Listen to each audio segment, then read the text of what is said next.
Bonjour. Donc, je vais faire un exemple de test d'hypothèse sur une proportion. Imaginons qu'on veut tester l'hypothèse comme quoi 50% des Québécois sont des hommes et 50% des Québécois sont des femmes. Donc, on part de notre hypothèse nulle ou notre hypothèse attestée, la proportion homme versus femme, ou dont la proportion des hommes au Québec, c'est 50%. Donc, 50% de la population sont des hommes. Comment on va tester ça? En fait, la façon la plus simple, c'est de partir de notre hypothèse, faire un sondage, et là, on sait que dans notre sondage, on n'aura pas exactement 50%, mais on aura quelque chose qui va tourner autour de 50%. Faire un sondage et vérifier, est-ce que notre sondage confirme l'hypothèse, ou plutôt, est-ce que notre sondage permet de rejeter l'hypothèse, ou est-ce qu'on est assez près de 50% pour qu'on ne puisse pas rejeter l'hypothèse?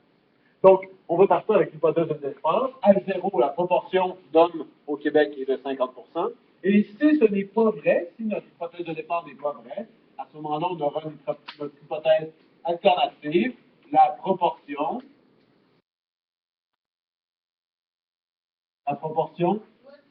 n'est pas égale à 50%. Donc, quand je vais commencer, je fais simplement une vidéo pour vous. Donc, je me filme.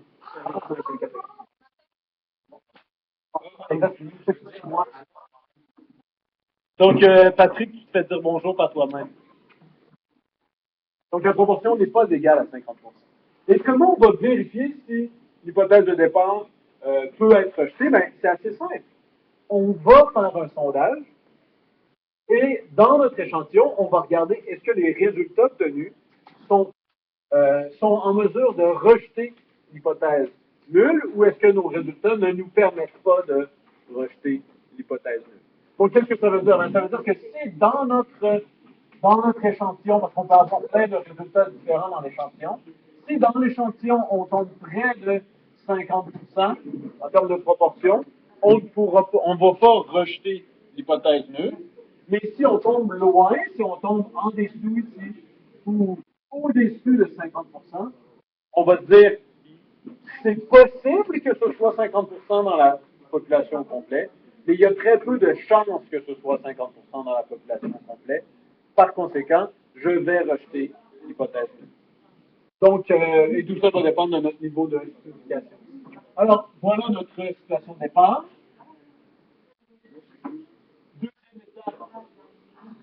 Deuxième étape, c'est de faire un sondage. Et donc, à ce moment-là, on fait un sondage et supposons qu'on constate que dans notre échantillon de 100 personnes, dans notre échantillon de 100 personnes, il y en a 55 qui sont des hommes.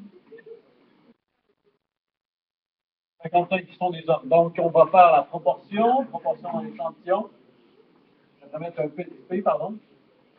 Donc, on combine ces deux-là pour avoir proportion dans l'échantillon, c'est 55 divisé par 100, ou c'est 55%. Donc, ça, première chose, calculer la proportion dans l'échantillon. Deuxième chose, se demander si c'était vraiment 50%, quel serait notre écart type. Alors, notre écart type sur la proportion, c'est égal à racine de 0,5 ou racine de 50%, 1 moins 0,5, c'est par racine de n. Et notre n sera égal à 100. Et ça ici, si vous faites un calcul, vous allez vous rendre compte que c'est égal à 0,05. Ou 5% d'écart type. 5% d'écart type. Super, donc on a ici notre écart type, 5%. Et donc on sait qu'on devrait, si 50% c'était le bon chiffre, on devrait être autour de 50%. Et on aura un écart type ici de 5%. Parfait. Et maintenant, qu'est-ce qu'on fait? On va calculer la cote Z de 55%. Donc, la cote Z de 0,55, et ça, c'est égal à 55% moins l'hypothèse nulle divisé par notre écart type. Donc, moins 50% c'est notre hypothèse de départ, divisé par l'écart type, 5% ici, ou 0,05, 5%. Et ça nous donne une cote Z de 1. Ça nous donne une cote Z de 1. À partir de là, à partir du moment où on a la cote Z de notre proportion, on est en mesure d'aller tester est-ce qu'on est assez près de 50%. Si on est près de 50%, on ne peut pas rejeter l'hypothèse de départ.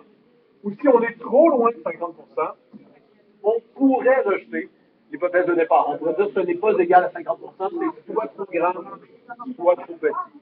Et comment on va faire ça? Ben, ici, on devrait choisir le seuil de signification.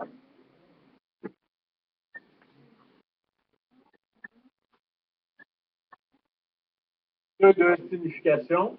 Et par exemple, si je veux ici un seuil de signification de 5%, qu'est-ce que ça veut dire? Ça veut dire que je ne vais pas accepter l'hypothèse de départ ou je vais pouvoir rejeter l'hypothèse de départ si j'ai moins de 5% des chances que l'hypothèse de départ soit vraie. Donc, ça veut dire que si j'obtiens un résultat qui tombe ici ou ici et que dans cette portion-là, il y a moins de 5% des cas possibles, à ce moment-là, je vais dire, ben, d'après moi, l'hypothèse de départ n'est pas bonne. C'est bon? Alors, ben, si j'ai 5% au total, ça veut dire 2,5% ici, 2,5% ici. Donc, il y a des probabilités que je sois, ça se peut que je sois trop haut ou trop bas. Et à ce moment-là, je rejetterai l'hypothèse de départ. Et quelle est la cote Z qui correspond à une coupure ici qui garde 2,5% au-dessus, 2,5% en dessous? Ben, en fait, ici, on a moins 1,85 1,96 de code Z. Donc, vous allez utiliser ces codes Z-là comme des valeurs de coupure.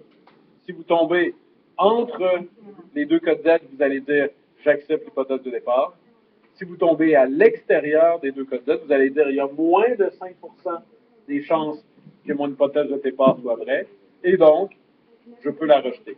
Ici, notre code Z, c'est 1. On est donc quelque part par ici. On est à l'intérieur de mon code Z critique. On va donc dire, je suis trop près de 50% pour rejeter l'hypothèse de départ. Je ne peux pas rejeter l'hypothèse de départ. Et donc là, à l'étape 4 et 5, on va pouvoir confirmer le fait qu'on ne peut pas rejeter l'hypothèse de départ.